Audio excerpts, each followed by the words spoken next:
Hello, and welcome to Dakota Boys Talk Movies. Here we are. We are here. Coming at you live, sort of. It's coming at you live. We're live right now, but you're listening to us in the future. Whoa, it's like time travel. It's like a paradox. Oh, now that I said it, is it going to screw up something? Dakota, my hand's disappearing. Well, yeah, here we are. We are here. I'll just say it again. And we are going to be talking about another movie that Dakota and I both indulged ourselves in. Yes. Sounds weird to say it that way. Yes, we... like a hot fudge sundae. Nobody really liked this movie, but we sure did seem to enjoy it. I found myself thoroughly entertained by the end. Yes. Unfortunately, we're not talking about Space Invaders. That'll come at, hopefully, further down the road. Wait, what? Come on, the classic movie Space Invaders? At this point, we were supposed to have already reviewed Black Widow, Wonder Woman 84, and the James Bond movie. Bill and Ted Face the Music, Quiet Place Part 2, and Dakota, here we are, just digging through the Netflixes. I'm going to throw this out there, too. In a perfect universe, we were also supposed to get Justice League 2 this year. Ooh, that's true. Yeah. In a universe where, I don't know, the studios weren't overly controlling or whatever happened there. Nobody will ever know what happened. In a universe where a certain someone, Joss Whedon, isn't just completely overvalued as a creative force. In his defense, somebody had to finish that movie.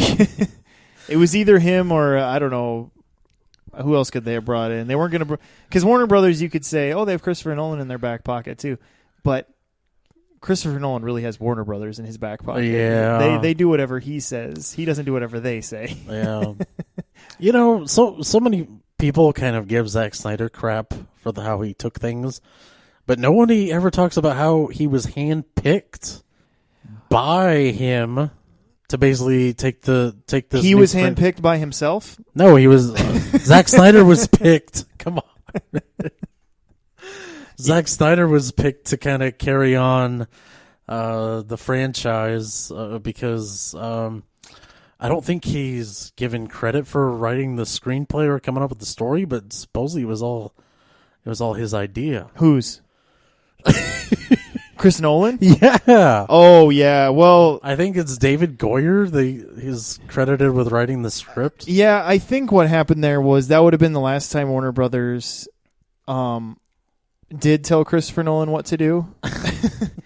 And they said, we want you to make a Superman movie. And he said, no. And they're like, we want you to get a Superman movie made. And he said, maybe. But I get to say what that means. Yeah. And then that's kind of how that went. But I think you're right. He did he did have a producer credit, him and his wife, producer partner.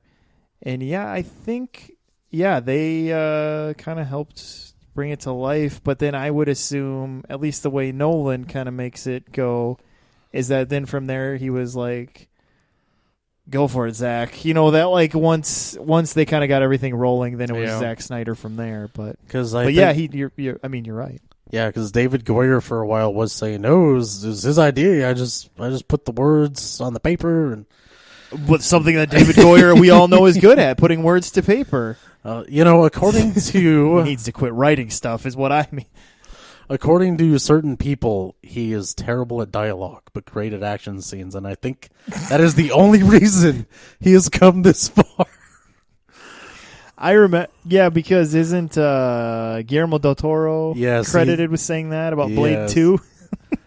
Because apparently he had issues in his own movie with some of the lines, and he's like, oh, I hate that line so much.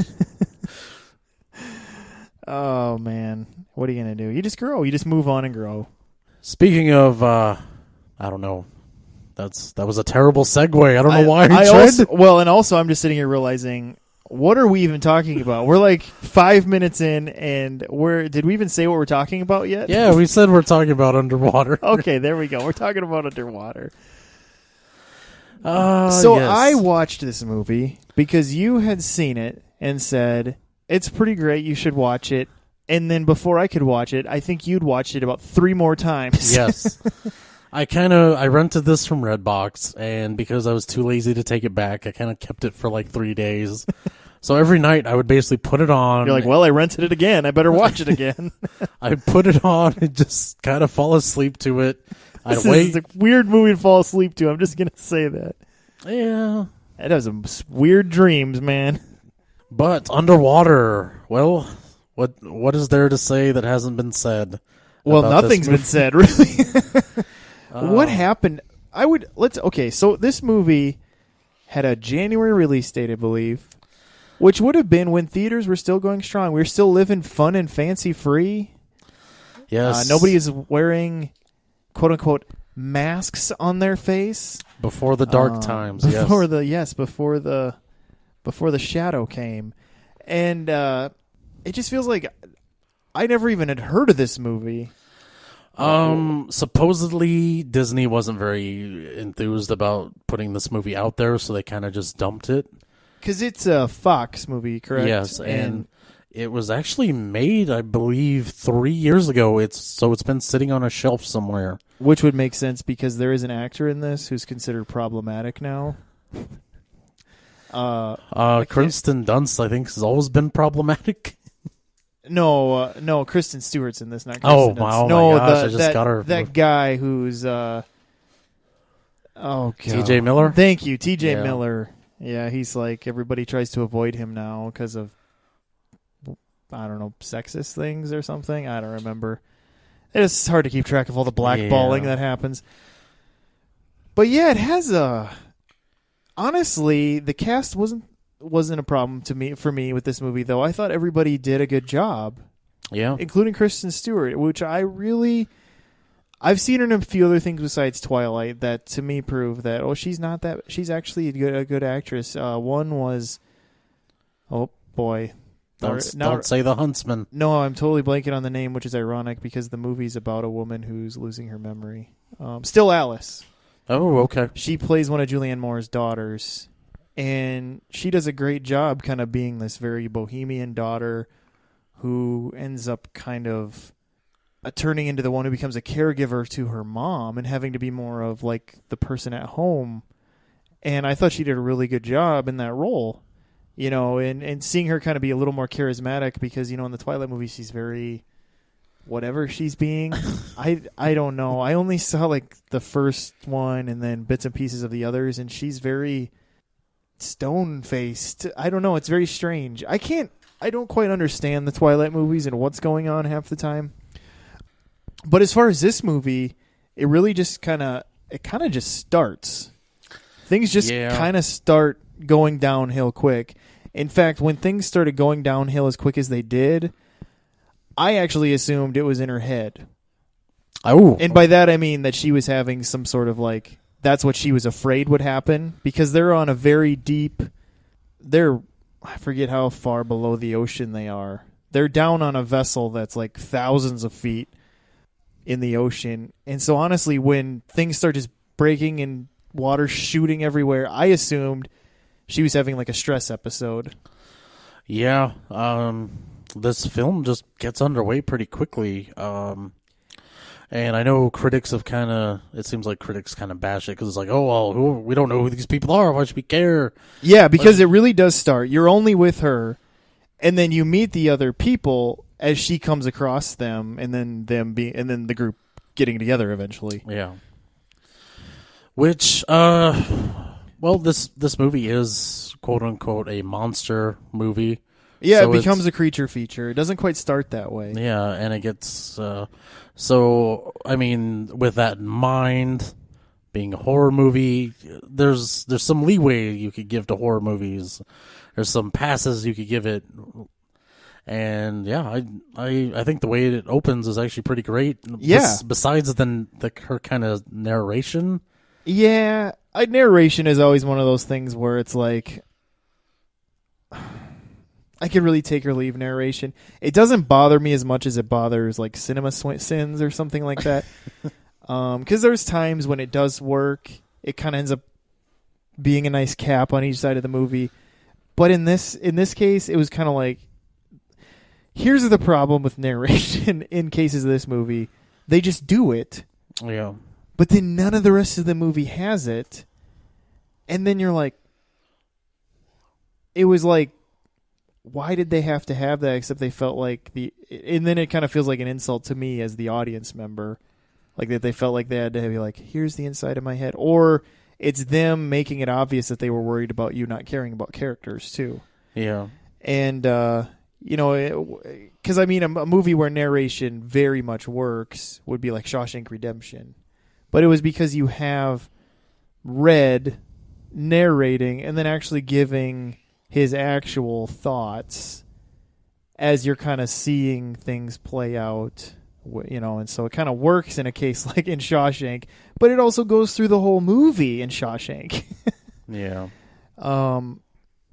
Yeah, but with this movie, with the fact that it just kind of starts and there isn't like, oh, I needed 20 minutes of character development. Okay, let's say this movie did have 20 minutes of character development, and the reason I say 20 minutes is because over all the years I've watched movies, this is how many movies I've watched, the things you start paying attention to. I have started to notice with a lot of movies in this vein of like kind of thriller or action-y, where at about the 20-minute mark, roughly, is where you have your first big kind of thing happen. And so I realized like how many movies use about 20 minutes to kind of set everything up, and then they realize, okay, we got to make sure we keep the audience's attention now. We've wasted. I really thought with a movie like this, what would they have done in that first 20 minutes if they would have had character development? Just have them joshing each other in the cockpit? I mean, what would it have really been? Oh, I feel like, I don't know. We wouldn't have really gained anything that we still don't gain, is what I'm getting at. He's the one who says jokes and. This is the person that is a single parent. They got a kid up there who just misses them terribly. Yeah, but what I'm saying is we still get that. Which, yeah. And so that isn't it's hard for me to like really use that as the knock to this movie. Maybe we'll eventually get to maybe what I think is the knock of this movie. But as far as kind of taking off, it really does just go, and then it's only about 10 minutes in, and you're already kind of like in a pretty tense situation because the vessel base thing they have under this water is basically just falling to crap, and a bunch of the crew is dead before you'd even met them, and you're just kind of following her trying to get through and trying to figure out how to save herself and find other survivors. Yeah. And then eventually creatures get involved, where they start realizing that there's something out in the water more than just pressure. Yeah, I do really. There is one thing this film does really well, and it kind of throws unexpected things out there. There's a moment where they're all in these dive suits and they're getting ready to be released out into the ocean, and one of the guy's suits malfunctions, and he dies, but it's like, wow, I did not see that coming. Yeah. And it kind of keeps you on your toes, like what's going to happen next, and it does add more tension to things, because there's a moment where T.J. Miller's character is kind of just walking around. You're like, oh, well, this is where the monster jumps out and grabs him. Yeah. And that's the thing. This movie does play with what they know. We have certain expectations for what this kind of movie is. And they always kind of keep you on your toes because of the way they either meet the expectation you're expecting or subvert it. Yeah. Because there's a few times where it's like, oh, here's where one of them's going to go crazy. And then no one really goes crazy at that point. When you think that's going to happen, it's a little different than you expected. And the director allows certain expectations you have to happen while not having others happen, that's what allows you to stay on your toes. This movie was self-aware enough to know that they had to kind of play with you a little bit, like, because they know what we're expecting of this type of movie. And so I thought that was kind of smart of them, actually. Yeah. So I think that's kind of what helped, what made it at least. Now, this isn't going to win any Oscars for anything. We're not saying that. But I think it's what made it at least kind of an enjoyable little action thriller. Yeah. / sci-fi, I guess. Yeah. It's just, I don't know about you, but I've seen like so many just bad horror movies lately. Just terrible stuff. I'm pretty good at avoiding horror movies, and then I just wait to watch them until they've been around a while and enough people have said, well, this one might be worth your time, and then maybe I'll watch it. Yeah, I was kind of just going through, for a while there, it seemed like I was going through the horror movies on Netflix. Which, in hindsight, like the Netflix made ones? No, just ones they have. They picked up for cheap and they have it on there. Yeah, there's a crap ton. Or you can watch like free with ads ones on Vudu, and there's just like those like just crap ones. Like but this movie seems like it was actually very well made. Yeah, and I would say that's the other thing this movie had going for it, is that it had a decent production value. Yeah, this isn't a movie, even though it could probably, to the layman, may seem like a sci-fi movie. The channel, not the genre. It definitely has higher production values than something they would produce. Yeah, like everything looked real. Just the way it was filmed was more, as the kids say these days, legit than like your average SYFY movie.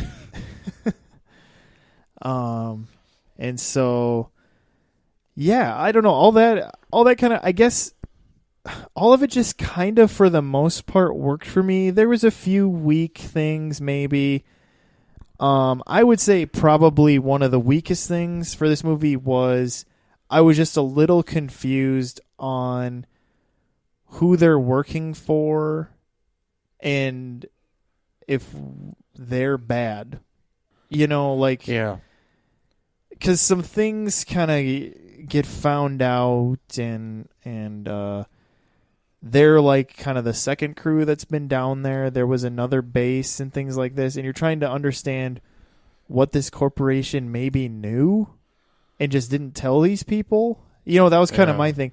But they didn't really get into that too much. It was kind of more about just this thing, and that's why I was like, was the original intent maybe to make another one of these movies?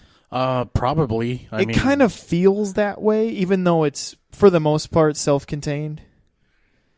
Because it was just like, I'm trying to understand, and maybe they wanted it to be a little open like that. I don't know. Were you kind of wondering about that whole thing too, Dakota, or do you have theories on that? The whole thing kind of ends and it's like, the something corporation promises to continue drilling, because for some reason they're down there drilling, looking for something, oil. I don't think it's ever specifically said. I don't, I'm trying to remember. Well, I think it was oil, maybe. I do kind of have a theory about the corporation that these guys are working for, though. Okay. They're using this big, giant, powerful drill. I'm just thinking, should I spoil the movie for everybody? Well, I think at this point, we would either say, if you're really interested in this movie, just go watch it. And then maybe come back and listen to this part. Yeah. Because we're going to, either we have to stop here, or if we go on, we're going to have to obviously get into probably too much of the ending. So I would say cards on the table, we're going to go too far. And so if that bothers you, just stop and come back later. So with that being said, this is your chance to get out. All right, Dakota, go ahead. Okay, the monster, the big bad at the end of this movie is basically supposed to be Cthulhu. Yes. It looks like Cthulhu. Oh, yeah. Very much so. The noodle face and all that stuff. But in in the Lovecraft stories, there's always like a cult trying to get Cthulhu to wake up. Okay. And see, this is where it loses me because I really know nothing about Lovecraft except for like this Cthulhu is a thing and is like the end of the world or something. Yeah. So and there's that shot where they get up to the bridge of this facility and they look out, and that's when you see the monster. And then in the background you kind of hear the like a commercial for this corporation, and it's like, oh, we hear it something industries. I forget the name, and I don't quite remember either. And the ad ends with, "We have big things in store for you." So was the monster the big thing they had in store for everybody? Is that why they were down there? They were like, "Oh, wake this guy up," and I don't know, maybe he just. So you're saying based on Lovecraftian lore, an interpretation of this could be that this was a cult attempting to bring about the end. Yeah. So you seem to know about this Lovecraft stuff. So when does the cult think they're going to live because they were part of the believers, or are they just willing to die for the sake of Cthulhu? I think a part of it is they'll. I think I don't know very much, but I think a part of it is that the idea is Cthulhu will rise, he'll destroy the planet, but his followers will basically just either let them live or kind of let them just have the spoils of whatever they want. So Cthulhu would just remain and reign over the new Earth type situation? Yeah. Okay. I wasn't quite sure what type of Armageddon Cthulhu was supposedly bringing, and so that's why I ask. I think it's kind of similar to those really bad horror stories where you find out there's like a group of Satanists who are trying to bring the Dark Lord to Earth, or have his child be born into the Earth so he could kickstart the Armageddon. Yeah, well, because I mean, being a Hellboy fan, like the original Hellboy movie and things like this, Rasputin is trying to bring the 7 gods of chaos to the Earth, who are going to destroy the Earth through the demon that Hellboy is. But then, Rasputin's thing is that a new Eden will arise, and it seems like Rasputin is expecting to live in that case and be a part of this new Eden. And so I didn't know about this. Now, when did Lovecraft write these stories? Like, when was he alive? Is he a 20th century writer? Yeah, he was alive in the 20th century. Okay. Basically 20s and 30s, I think, is when he was most active. Okay. I don't really know much about him, unfortunately. Yeah. Him and I'm forgetting the name of the guy that created Conan the Barbarian. Robert Howard. They were kind of existing at... they basically started these kind of genres, and from what I heard too, the two universes are supposed to be linked. That kind of... Oh, really? Yeah, which is interesting because as I'm speaking to you right now, Conan the Barbarian is a part of the Marvel universe. Yeah. That's right, he is, isn't he? That's crazy to think about. So is this movie a Marvel movie? Ooh. And it could be, because apparently Disney owns it now. Yeah. Oh my gosh. Wouldn't that have been crazy if all of a sudden at the end Thor just comes crashing down and just starts beating on it with Stormbreaker or whatever? When they finally make that Submariner movie, you find out he was watching this happen. That's right, the Submariner. And he's like, "Nah, I'm out of here." They are making it because he was on the map in the Winter Soldier. Dakota, why was there a dot in the middle of the ocean? Oh, man. Yeah, but to get back to this now, I mean, that wasn't a total rabbit trail just because it does involve Cthulhu. I wasn't upset, though, at necessarily how this movie ended. I just found it kind of fascinating where it went, I guess, so to speak. And I guess you just kind of had this little bit of a feeling that you could tell that maybe the writers and or director maybe were hoping they were going to get a chance to maybe continue this world a little bit. Yeah. And I don't think they probably will now. since nobody really even knows this movie happened. Yeah, it kind of came out and went under the radar, which is terrible because this is the last Fox movie that has ever been released in theaters. So yeah, and really there aren't going to be any more Fox, like in that vein of Fox movies, because the New Mutants is going to be branded under the new kind of Disney Fox. Yeah, when that eventually comes out, which they're still saying is going to come out. That I feel like the New Mutants is what's cursing everything. Because every time they say that movie's going to come out, something bad happens and it doesn't come out. If they would just get rid of New Mutants, everything would probably be fine again. Yeah. That's the real curse. You know, I remember when the movie was originally going to come out. That's around that time. Like 8 years ago, it feels like. Yeah, I think that's when North Korea was trying to get salty with America. Yeah. I think that was, and then everyone's like, World War III. Yeah, and then the minute they pulled New Mutants, North Korea is all of a sudden buddy, and then they make another release date, and then the world goes to crap. Yeah. So, I don't know. New Mutants conspiracy. Hashtag New Mutants conspiracy. Oh, man. You know, I wish they would just let this movie go. I don't see why I think it's because they promised that they would release it. I think it was. I'm not even kidding. I think it's part of the agreement with the buyout. Really? Is that these are the movies we'll release. These are the movies we'll still release under this, and then the other. They probably had some they just let go. So there probably is movies we'll never see that only the actors know about.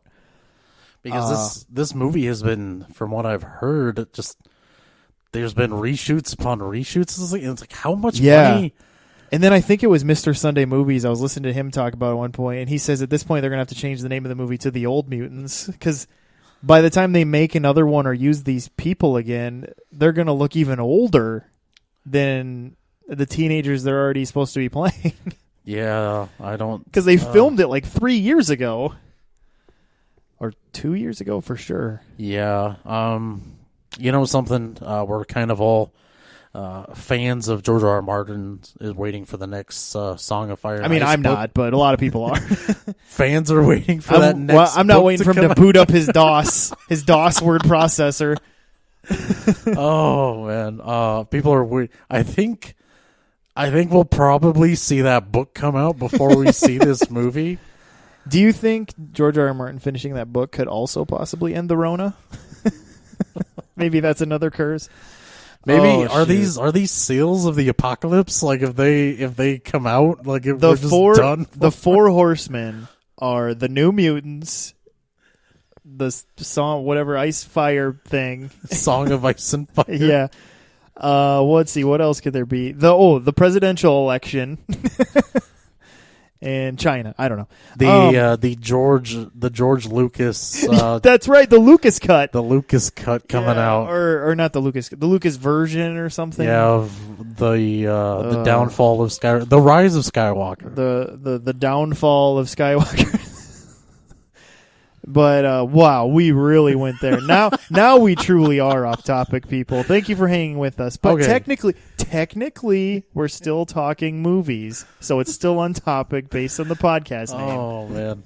And I just dropped my phone. That's all right. So, I guess that being said, I recommend people watch this. If you're a fan of just kind of those small, fun, kind of sci-fi romps, I guess this kind of fits right into that category. I was actually going to say, it's been a while since we've had a good monster movie. Yeah, and that's the thing. It also fits into the category of a nice creature feature. Probably the last real creature feature that I loved, and honestly, one of the last creature features was Kong Skull Island. Oh yes. Which I loved and is possibly my favorite creature feature of all time. I love that movie. And it truly is a creature feature. There's more than just Kong in that movie. There's a bunch of things that happen in that movie. But this one's a pretty fun one too. This one isn't quite as bombastic as Kong Skull Island was. But it's still a fun ride. If you're into that thing. Kind of maybe a little bit of the abyss to it and a little bit of that small indie thriller type feel, and and it was interesting just to see there was some actors in this that I was like, oh, I haven't seen them in a while, like Vincent Castle. Yeah. And it was kind of cool to see them in something that's very different from what they usually do. I'm you bringing up The Abyss just reminded me of I was talking about this movie with some coworkers, and someone had to bring up The Abyss, and I was like, no, it's better than The Abyss. And well, yeah, me saying that it's very different than The Abyss. But it's in that sort of vein still, I guess. I will give this movie this. It does have like that really claustrophobic feeling. Yeah. So if you're prone or that's one of your fears, this movie's really going to work on you if it's one of your fears. But it does so many things that I think are good. And this is another review of a movie where I'm bringing up the online reviews. Man, people really hate Kristen Stewart in this movie, and I don't know why. I mean, I get there's reasons to not like her in general, like especially if the main things you know her from are Snow White and the Huntsman and Twilight's. But if I'm going to name why I don't like her in movies, I mean, Underwater's not going to be on that list. Yeah. I mean, what did you... I mean, you put somebody else in that role who's more charismatic, and it maybe changed it a little bit. I don't know. And I think what she was playing kind of works for this movie because your expectations from her, I think, are meant to be low. Like, she isn't the tough Ripley, and she's not supposed to be. But she's still kind of persevering, or attempting to persevere. And so I don't know. To me, I wouldn't name this as like a bad. I think she's just an easy person to knock because she did a couple franchises that were awful.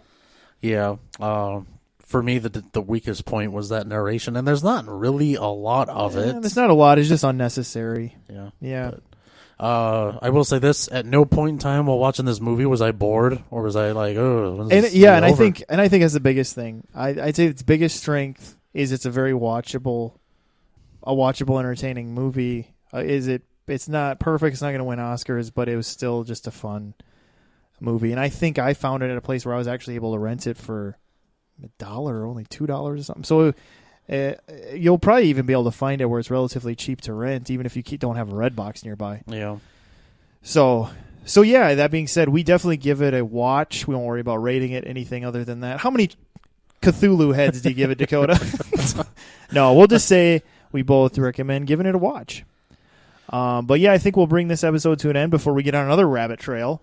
And we do thank you for listening and for going down all our tangent rabbit trails with us. And if you enjoy going down rabbit trails on movies, then you should subscribe to us on iTunes, YouTube, all those places that you find podcasts.